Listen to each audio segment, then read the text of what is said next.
Hi everyone, it's Lisa here. I'm back today with my fourth and final video in my mini series using Concord 9th's Hello Lovely set. And today I'm going to do another card which requires no colouring at all, just some stamping. So as you can see in the set, you've got this other batch of images that are solid and they work in conjunction with the outline image. So I'm just going to stamp that up using Memento Tuxedo Black, and I'm stamping onto some Neenah £80 cardstock here, and I'm using the Misty just to make sure I get a good impression. And I've got 4 inks here. These are from Altenew. They're dye inks, and I'm going to use those for my stamping today with an acrylic block. I actually found it easier to use a block rather than a stamping tool. So I'm inking up the largest of the stamps with Coral Berry, and I'm just going to press that firmly down. Now the solid stamps don't match exactly to the outline stamps, so what you get is this kind of arty look when you use them, and they're also not completely solid, so you see a kind of variation in the ink when you stamp it down. That's not me misstamping, that is the way the stamp is designed. So I'm moving on to the smaller floral image now, and I'm using Frosty Pink, and I've taken one of the small circular solid images from the set, and I'm just stamping all 5 of those. It's very similar, it doesn't stamp exactly, so you do get some overlap into other parts of that outline image. And I'm going to move on now to do the smaller leaves, and for these I'm using the Buttercream colour, and as you can see it's really easy to use an acrylic block for this part, because if you were doing this in the Misty it would just take so long to just keep lining that up. It's much easier to just stamp it with a block, and you can turn your paper and so on to make it easier.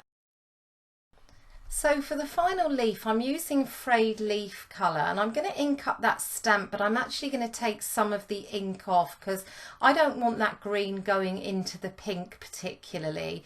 So as you can see I've removed some of the ink before I stamp it down, and I even kind of do like a rocking motion so that only that part of the leaf is covered and it doesn't actually merge into the pink.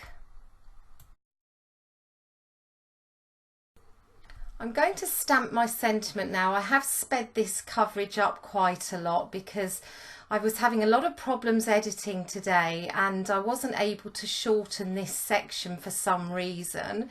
So I've included it all but sped it up instead. And so I'm just stamping one part of the sentiment with VersaFine ONYX Black.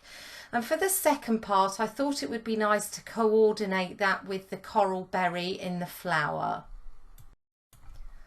After I'd finished the sentiment, I then thought that it would be nice just to bring a little bit more of the frosty pink into the card. So I took the small dot stamp and I just took my frosty pink ink and I just added some more dots around the sentiment. I just felt that it added a little bit more than just having all of that completely white. I'm now going to go ahead and die cut this. I'm just going to take a tiny bit off this panel. So I'm using one of the Hero Arts Rectangle Infinity dies. It's the second largest, and I'm just going to run that through the Gemini Junior because I want to mount this up onto a fog card base. I thought it would look nice to actually have some of the fog showing around the outside. So I ran that through and then I just removed the tape, and then I got ready to mount that up onto the card base. Although I've only produced 1 card today, I think this is a really great way of mass producing cards. So maybe if you wanted to create a set of note cards for someone as a gift, you could mass produce. You could do maybe 5 of one colour and 5 of another and put them in a little box or something. And you could definitely use a stamping tool for that. I mean, it would still go really quickly even if you used a block, and you could just change some of the colours out. But I just went with 1 card today, but mass producing is definitely an option with these solid stamps.